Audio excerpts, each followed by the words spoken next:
بسم اللہ الرحمن الرحیم نحمدہ ونصلی ونسلم علی رسولہ الکریم اما بعد. میرے عزیزو، یہ ایک ترتیب اللہ تعالیٰ کے فضل سے قائم ہے، اور اس وقت ہم نکاح سے متعلق کچھ باتیں کر رہے ہیں. ضروری باتیں ہیں کیونکہ یہ ایک ایسا سنگین اور بھاری دشوار معاملہ امت میں آ گیا رسومات کی وجہ سے کہ اچھے دیندار بیچارے پریشان ہیں اور مجبور ہیں، نہیں کر سکتے آگے. کیوں؟ اس لیے کہ حالات چاروں طرف سے گھیرے ہوئے ہیں. اس لیے کم از کم علم ہو، جانتا ہو آدمی، تو قلب میں قوت ایمانی ہوگی تو انشاءاللہ کرے گا بھی. اب خالی اگر قوت ایمانی ہو، جذبہ ہو، شوق ہو، علم نہ ہو، پتہ نہ ہو کہ کس طرح سے کیا چیز کرنی ہے، تو وہ بھی ایک مسئلہ ہے، نہیں ہو پاتا.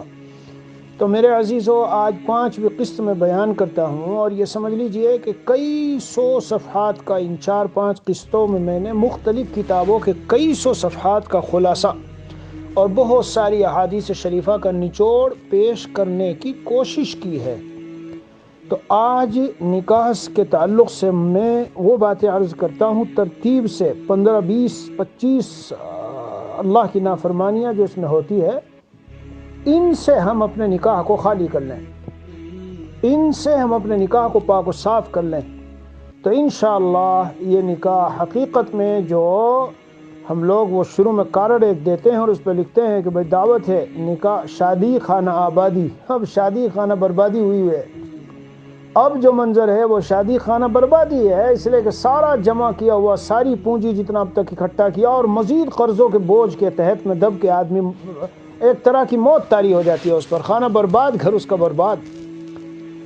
تو انشاءاللہ ان چیزوں پر آپ عمل کریں جو آج کی اس میں نچوڑ اور خلاصے کے طور پر بتاؤں گا.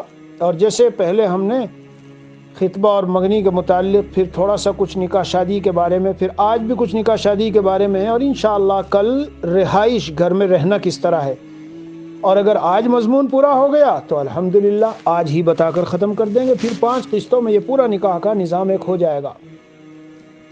تو میرے عزیزو، ذرا ترتیب سے سن لو. آپ لوگوں کو یاد ہوگا کہ میں بہت سی باتیں ایسا کر لیتا ہوں سمیٹ کر کے، ان کو بالکل ایک ترتیب سے پھر میں بیان کر دیتا ہوں، 1 2 3 4 ایسے.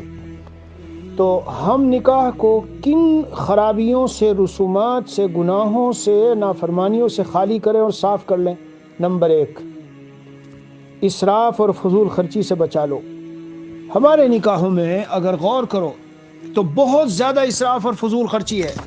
ایسا کتنا خرچ ہے کہ جس کی شرعاً کوئی ضرورت نہیں ہے، اور ہم بے تحاشا خرچ کیے جا رہے ہیں. میرے عزیزو، اندازہ لگاؤ کہ اسراف ایسی چیز ہے کہ پانی میں بھی پسند نہیں کیا گیا.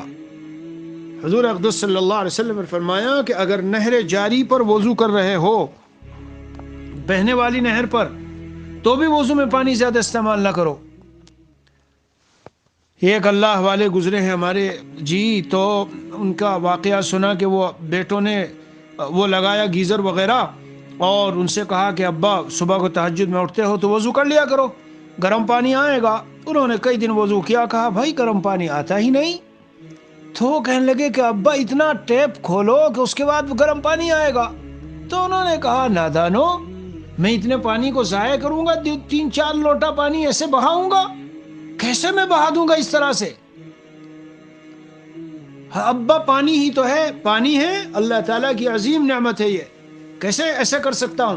حضرت تھانوی قدس سرہ ایک مرتبہ خانقاہ تشریف لے جا رہے تھے گھر سے، تو گھر میں کھانا کھاتے ہوئے، جو بھی بہرحال بیٹھے ہوئے کھا رہے تھے، تو کوئی دانہ اٹھاتے ہوئے گر گیا، غالباً چنے کا دانہ. وہ مل نہیں رہا، تو کچھ وقت تھوڑا سا ڈھونڈنے میں لگا، مگر حضرت نے ڈھونڈا اور اس کو اٹھا کے کھایا، اور پھر خانقاہ میں آ کے لوگوں کو بتایا کہ سنو دیر کیوں ہوئی؟ اس لیے ہوئی کہ مجھے یہ اس طرح. کیوں؟ اگر اسے میں چھوڑ دیتا رہے ایک دانے سے، کیا اللہ کے یہاں مجھے اگر پکڑ ہو جاتی تو کیا ہوتا؟ نعمت دی ہم نے، اس کی ناقدری کر رہے ہو. تو میرے عزیزو، مجھے کہنا ہے کہ مال اگر اللہ نے دیا ہے تو یہ نہیں ہے کہ شادی میں آدھا دھن خرچ کرو. بھائیو میرے پیارو، بہت سے لوگ اس موقع پہ کہہ دیتے ہیں تم مولوی لوگوں کو کیا ہوا، ہماری بچی کا نکاح، ہمارا مال، ہم جو چاہیں اپنے مال کو کریں. وہ تو حضور کے زمانے میں العیاذ باللہ ثم العیاذ باللہ غربت تھی، فقر تھا، کچھ تھا نہیں۔ میرے بھائیو ایسا نہیں ہے۔ حکیم الامت مجدد الملت تھانوی رحمۃ اللہ علیہ نے لکھا ہے کہ وہ سید الانبیاء جناب محمد الرسول اللہ صلی اللہ علیہ وسلم ایسے تھے کہ جنت کے خزانوں کو حضرت فاطمہ کے نکاح میں منگوا دیتے اور فرشتے حاضر ہو جاتے نکاح میں، اور کیا سے کیا ہو جاتا، کیا سے کیا، کہاں کہاں سے جوڑے آ جاتے۔ ایسا نہیں ہے۔ ہمیں دین نے ایک زندگی گزارنے کا نظام دیا میرے پیاروں۔ یہ جو ہم نے سوچا کہ ہمارا مال ہے مولانا، ہم جیسے چاہیں کریں، ہمارے پاس دولت اللہ نے دی ہے۔ میرے بھائی یاد رکھنا، پہلا سوال تو یہ ہوگا کہ دولت آئی کیسے؟ سود کے راستے سے، جھوٹ بولنے کے راستے سے، اور دھوکہ دینے کے راستے سے، اور بزنسوں میں خیانت کرنے کے راستے سے، اور میراث کے راستے سے، اور سودی نظام چلانے کے راستے سے اگر آئی تو پکڑ ہوگی۔ نمبر دو، دوسرا سوال یہ آئی تھی خرچ کہاں کی؟ میں وہ کتاب لکھ رہا تھا میراث کے اوپر، انشاءاللہ کسی دن، بلکہ آپ لوگوں کے لیے بھیجی تھی، میں نے مطالعہ کیا ہوگا، تو بعدوں نے کہا ہم تو جہیز میں دے دیتے ہیں میراث۔ ارے جہیز یہ ڈبل گناہ ہے، ڈبل۔ وہ چاہتے ہیں میراث کا اس میں ہو گیا، کیسے ہو گیا میراث کا اس میں؟ میراث اللہ تعالیٰ کا دیا ہوا شریعت کا ایک ایسا نظام ہے کہ مورث کے انتقال کے بعد جس کی وہ مال میں میراث چلی ہے، اتنی بھی گنجائش نہیں ہوتی کہ اس کے اندر سے دعوت اور کھانا کھلا سکو کسی کو، فوری تقسیم کرنی ہے پوری ایک نظام کے تحت۔ تو ایک جرم یہ کیا کہ یہ رواج والا جہیز دیا اور رواج والے پیسے خرچ کیے شادیوں میں، اور دوسرا جرم یہ کیا کہ میراث نہیں دی۔ میرے پیارے یاد رکھ، جب تک دنیا میں ہے تو توبہ کا بھی اور رجوع کا بھی وہ ہے، لیکن سمجھ ان باتوں کو، آخرت میں جانے کے بعد بہت بھاری مسئلہ ہوگا۔ اس لیے نمبر ایک، ہم اپنی نکاحوں کو اسراف سے بچائیں۔ نمبر دو، بلا ضرورت کسی بھی طرح کا قرض، میں کسی بھی طرح کا لفظ کیوں بول رہا ہوں؟ شریعت نے خام خواہ قرض لینے کو بھی پسند نہیں فرمایا۔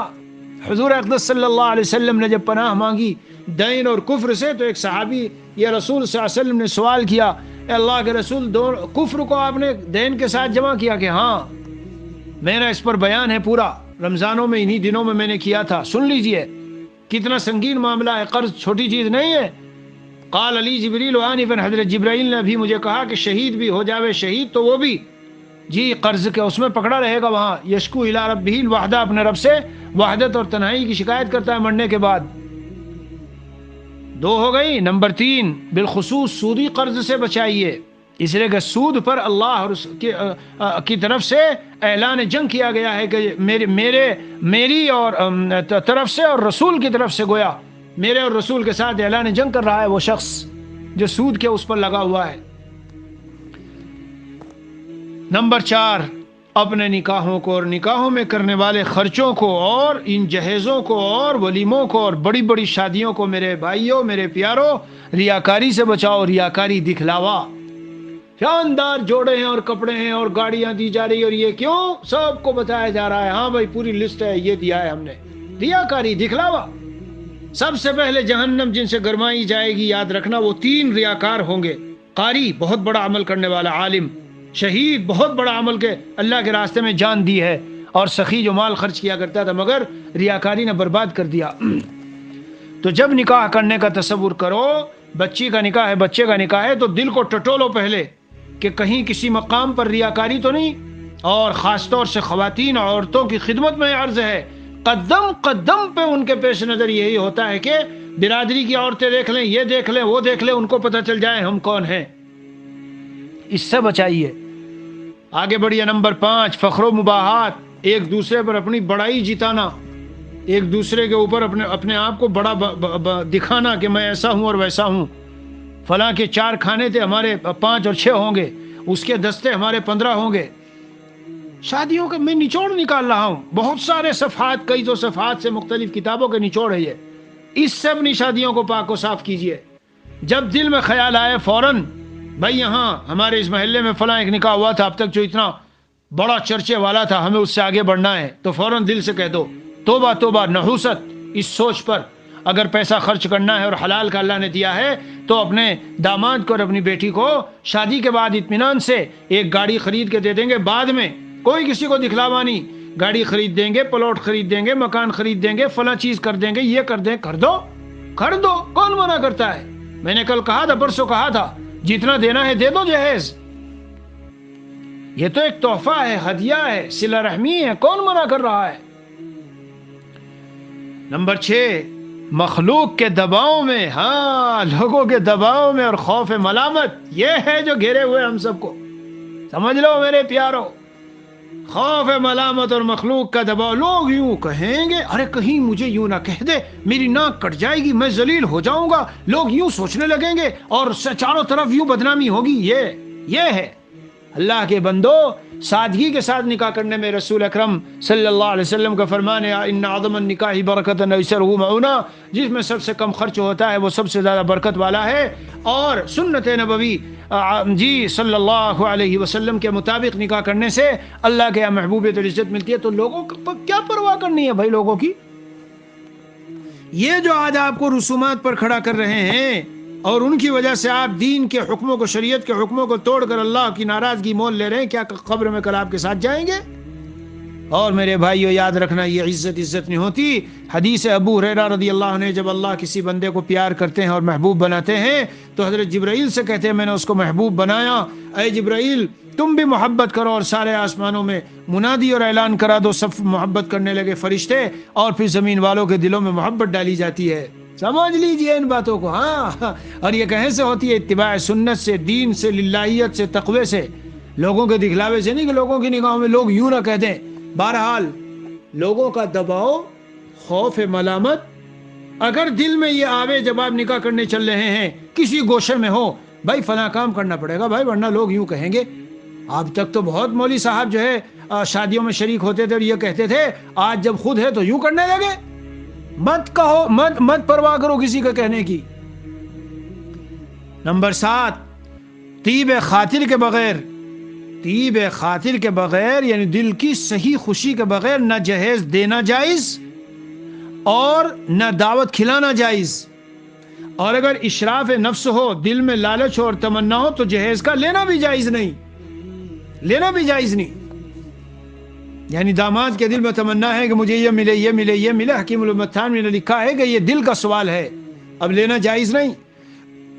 اسی طرح طیب خاطر دل کی خوشی سے نہ ہو، مجبوری میں بیچارہ حالات کی زد میں ہے، سوچتا ہے 200-500 کو دعوت کھلانی پڑے گی، بارات آ رہی ہے، لڑکی والا ہے، لڑکی والے کی دعوت خود غلط ہے، خلاف شریعت ہے۔ اور حضرت مفتی محمود الحسن گنگوئی رحمۃ اللہ علیہ نے لکھا ہے کہ خلاف شریعت ہونے کے اور خلاف سنت ہونے کے ساتھ ساتھ بہت بڑا ظلم ہے لڑکی والوں کے اوپر، ظلم۔ پھر اس میں خرابی کیا ہوتی ہے؟ 100 آدمی معین ہوتے ہیں اور آتے ہیں 150 ہوتے ہیں، آتے ہیں 200 250۔ جی بارات کی تو بہت مفاسد ہے، بہت سارے مفاسد اور بہت ساری خرابیاں ہیں۔ بہرحال میں یہاں جو نقطہ بتا رہا ہوں وہ کیا کہہ رہا ہوں میں؟ طیب خاطر کہتے ہیں دل کی خوشی۔ نہ تو 99% کوئی بھی جو شادیوں میں جس انداز سے رسمی طور پہ جہیز دیے جاتے ہیں، دل کی خوشی سے 99% نہیں دیتے، جی ہاں، اور نہیں یہ بڑے بڑے کھانے اور یہ سب، بلکہ حالات کی مجبوری میں آ کے کہ اگر نہ کریں تو یہ ہوگا وہ ہوگا، لوگ ایسے کہیں گے ویسے کہیں گے۔ اور یاد رکھنا، جب دل کی خوشی سے نہ ہو تو اس مال کا نہ دینا جائز، نہ اس میں شرکت جائز، نہ اس دعوت کا کھانا جائز۔ جی ہاں، کیوں؟ اس لیے کہ وہ خوشی سے نہیں کھلا رہا ہے، دل کی خوشی سے۔ اس کا اندازہ لگانا ہو، حضرت تھانوی رحمۃ اللہ علیہ کی کتابوں میں واقعات ہیں، جب گزر جاتا ہے وقت تو پھر کیوں کوئی دینے کو تیار نہیں ہوتا۔ بہرحال اس میں مجھے ابھی نہیں جانا، جو میں نقطہ بتا رہا ہوں کہ نکاح کو ان چیزوں سے خالی کرو۔ نمبر 8، عموماً نکاحوں میں بے پردگی ہوتی ہے۔ جی ہاں، نامحرم مرد عورتیں ایک دوسرے کے سامنے آنا جانا، شاندار لباس انہوں نے بھی پہن رکھا، انہوں نے بھی، اور ہر طرح کی زینت اختیار کر رکھی ہے، اس کی نظر اس پر، ان کی نظر اس پر، بالآخر اس کے نتائج بڑے سنگین نکلتے ہیں۔ اور نتائج کو دیکھو، ایک بات بتاؤں، کبھی بھی دین کو نتائج پر سے مت پرکھو۔ اگر کوئی بھی نتیجہ نکلے، ہم نہیں جانتے اچھا ہے خراب، لیکن حکم الہی جب ٹوٹے تو یہ خود ہمارے لیے سب سے بڑی نحوست اور سب سے بڑی ہمارے لیے شقاوت کی بات ہے کہ اللہ کے حکم کو کیسے توڑے۔ شریعت نے پردہ رکھا ہے، جی، تو اس پردے کا اہتمام کرنا ضروری ہے۔ بہت زیادہ نکاح کے موقع پر بہت بے پردگی ہوتی ہے، جی ہاں، اور سب بنے ٹھنے ہوتے ہیں ایک دوسرے کو۔ جب بے پردگی ہوگی تو آنکھوں کا زنا ہوگا، کانوں کا زنا ہوگا، جی زبان کا زنا ہوگا، دل کا زنا ہوگا، نظریں پڑ رہی ہے، دل دیکھ دیکھ کے عورتوں کو مزے لے رہا ہے، عورتیں مردوں کو دیکھ دیکھ کے، اور اب تو فون کا زمانہ، ذرا ادھر آ جاؤ، میں ادھر ہوں تم ادھر آ جاؤ، یہ سب ہوتا ہے، ہمارے سامنے واقعات آتے ہیں۔ اجی میں بچ نہیں پا رہا، یہ ہو گیا، میں ایک نکاح میں شریک ہوا تھا تو وہاں بس وہ پھر سے آ گئی میری خالازاد بہن، اور وہاں مل لی اور یہ مل لیا اور مجھے فون کیا، فلاں روز کے واقعات ہیں۔ یہ بھی عموماً دیکھا جاتا ہے میرے عزیزوں، بے پردگی کا معاملہ۔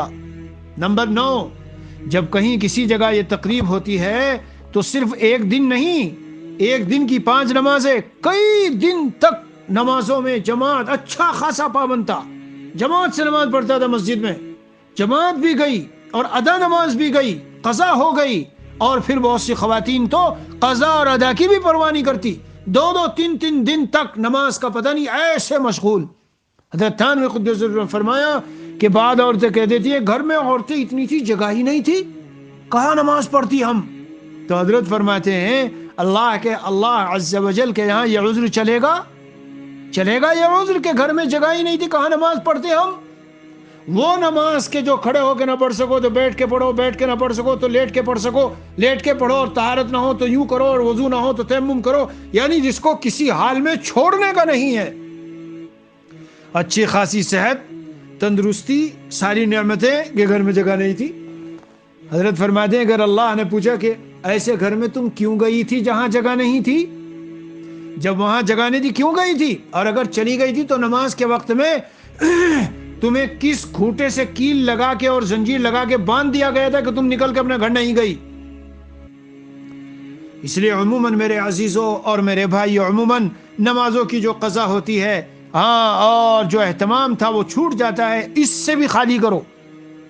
اور یہ سب کب ہوتا ہے؟ شریعت کے مطابق سادگی کے ساتھ نکاح کرو۔ ان سب رسومات کو اپنے اوپر کیوں مسلط کرتے ہو؟ شادی ہال بک کیا ہے اور یہ ہو رہا ہے اور وہ ہو رہا ہے اور دھوم دھام ہے اور کیا کیا سب، لائٹیں کتنی لگی ہے اور ہزاروں لاکھوں اس پر خرچ کیے، تو میں نے پہلے میں بتا دیا، اسراف نہ کرو، فضول خرچی۔ بہرحال عموماً نمازوں کی قضا ہوتی ہے، اس سے بھی نکاح کو بچاؤ۔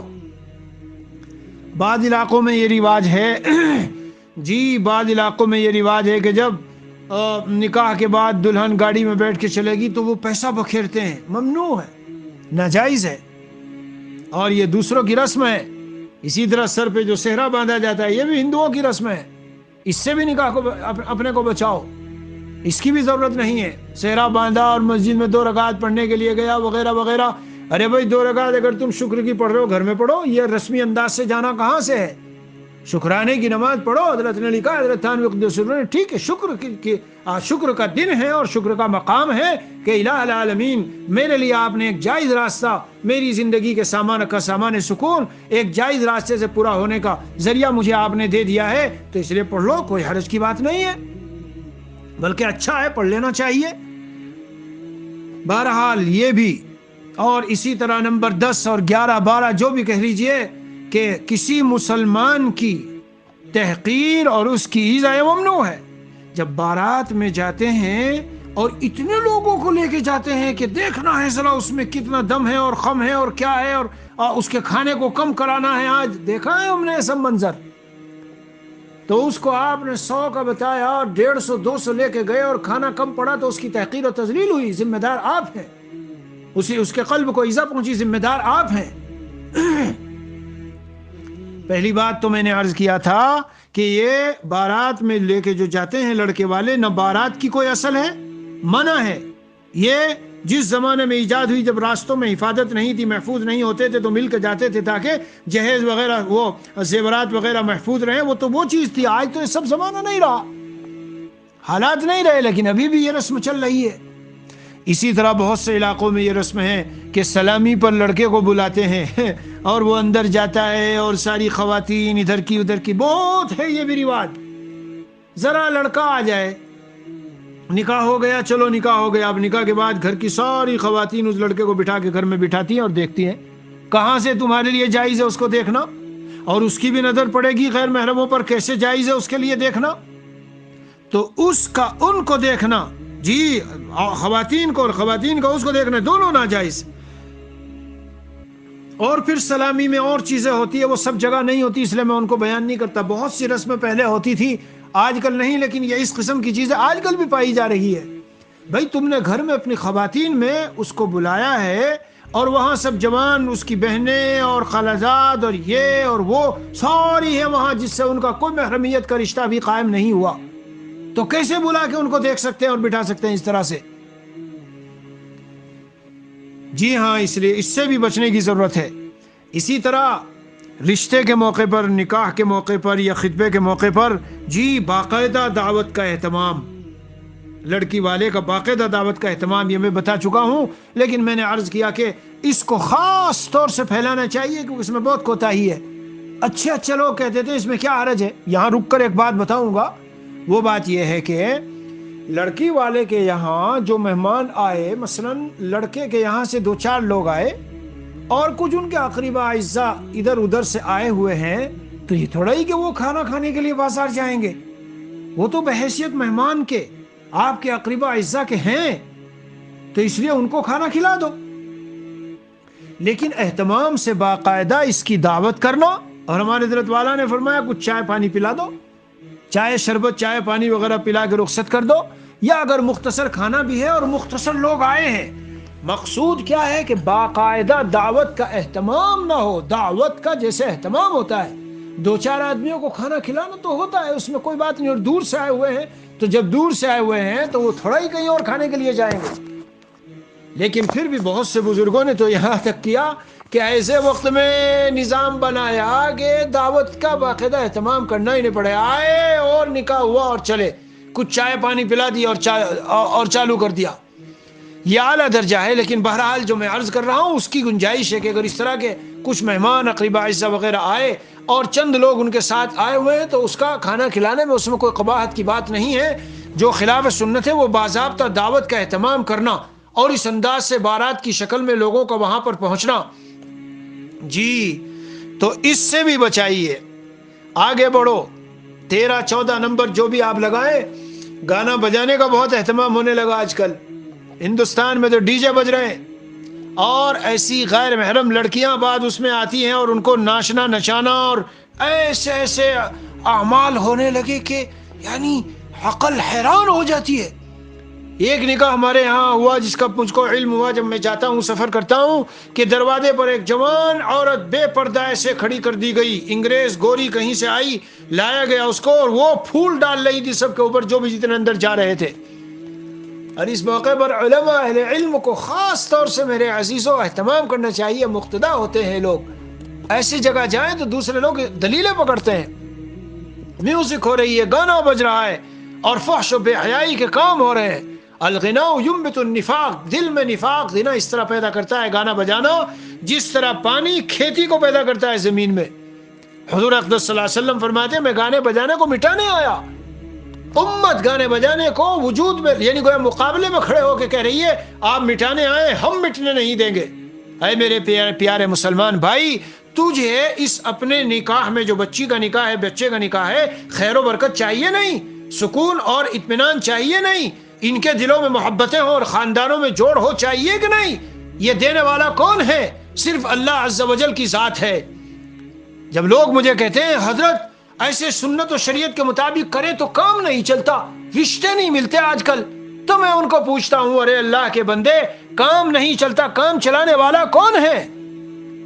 رشتوں کو جوڑنے والا کون, اور جوڑنے کے بعد محبت دینے والا کون, اور دلوں میں ان کے اور ان کے خاندانوں کے محبت پیدا کرنے والا کون, محبت پیدا کر کے ان کو اولاد دینے والا کون, اور اولاد کو فرمانبردار بنا کے آنکھوں کی ٹھنڈک بنانے والا کون؟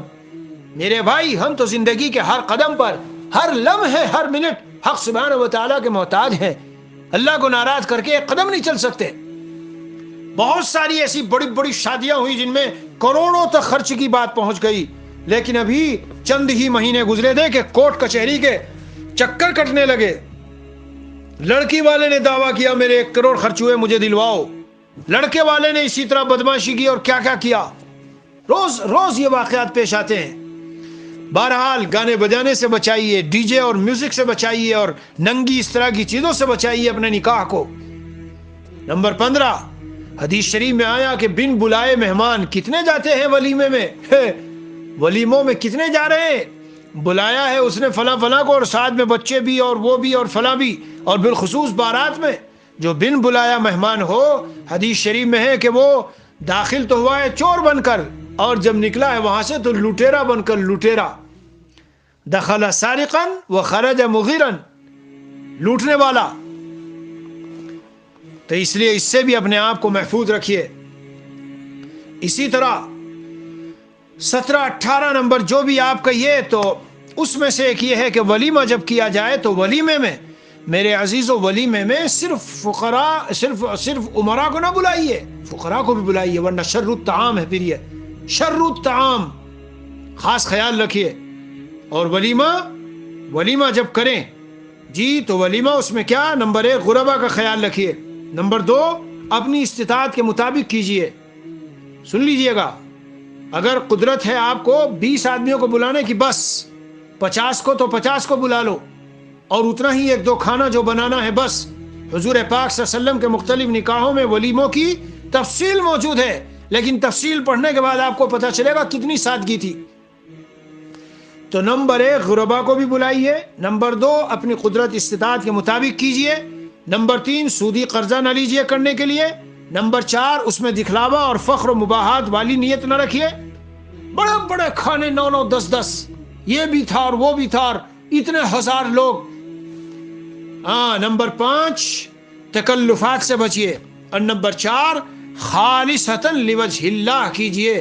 حضرت تھانوی نے لکھا ہے کہ اس سے مقصود تحصیل جاہ، یعنی بڑائی اور عزت نہ ہو اس دعوت سے مقصود، ورنہ ایسی دعوت میں نہ کرنا جائز، نہ جانے والوں کا جا کر کھانا جائز ہے. لہذا میں کیا کہوں گا، اس سے بھی اپنے کو بچائیے. جی ہاں، اور میرے عزیزو اسی طریقے سے خاص طور سے جو آج کل یہ بہت ساری ایسی نئی رسومات ایجاد ہوتی جا رہی ہے. جی ایک بات میں بھول گیا کہ نکاح کر لینے کے بعد مہر معاف کرا لیتے ہیں، مہر معاف کراتے ہیں. مہر معاف کرانے سے بھی بچائیے اس نکاح کو. یعنی حدیث شریف میں آیا کہ جو دل میں یہ رکھے کہ مجھے مہر دینا نہیں، یا کچھ حصہ نہیں دینا، یا ایسے ہی معاف کرا لینا ہے، یہ دل میں رکھے، دینے کی نیت نہ ہو، وہ اللہ عز و جل سے وہ زانی ہو کر مرے گا، زانی ہو کر مرے گا، اور اللہ تعالیٰ سے زانی ہو کر ہی اس کی ملاقات ہوگی. حضرت تھانوی قدس سرہ نے فرمایا غیرت کا مقتضا تو یہ ہے کہ اگر وہ خود بھی معاف کرے تو بھی اس کی معافی کو قبول نہ کرو. اسی طرح بڑی تعداد لمبے چوڑے مہر باندھنے کی ضرورت نہیں ہے. مہر باندھو، مختصر باندھو، مہر باندھو، مختصر باندھو، مگر باندھنے کے بعد اس کو پورا کرو اور دو. جتنے مہر مقرر کیے ہیں ان کو دو. اور میرے عزیزوں اور بھائیوں، ان تمام رسومات پر جی عمل کرنے میں خاص نیت کیا ہونی چاہیے کہ اگر میں نے ان سنتوں کو جن پر عمل ختم ہو چکا زندہ کر دیا تو 100 شہیدوں کا ثواب. تو اب نکاح سنت کے مطابق کرنا بہت ہی کم ہو چکا ہے. الحمدللہ میں جس ملک میں ہوں اس ملک کا ایک یہ خاصہ ہے کہ نکاح یہاں بہت زیادہ بالکل سنت و شریعت کے مطابق ہوتے ہیں. یہ بہت بڑی بات ہے الحمدللہ، اور اس سے دل بڑا خوش ہوتا ہے. بہرحال میں آج کی باتوں کو یہاں ختم کرتا ہوں، اور اس کے بعد انشاءاللہ اب اگلی اور قسط باقی رہ گئی، وہ ہمیں لے کے چلنی ہے، تو اس کے متعلق انشاءاللہ کل عرض کروں گا، اور کل یہ آخری ہوگی.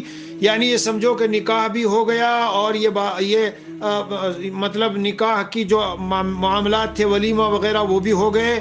اب اس کے بعد میں کچھ باتیں بتاؤں گا کہ شوہر بیوی کو کس طرح زندگی گزارنی ہے، یعنی شوہر بیوی کس طرح رہیں، اور وہ اپنے سسرال میں جب عورت گئی تو وہاں اس کے والدین یعنی اپنے ساس سسر کے ساتھ رہنا ہے یا الگ رہنا ہے، شریعت کی کیا تعلیم ہے، ساتھ رہنا ہو تو کن اصولوں کو رکھے خیال، جی وغیرہ وغیرہ. یہ چند باتیں رہ گئی. انشاءاللہ آدھے گھنٹے میں اللہ کی ذات سے امید ہے کہ کل کو یہ مضمون پورا ہو جائے گا. اللہ تعالی ہمیں سب کو عمل کی توفیق عطا فرمائے.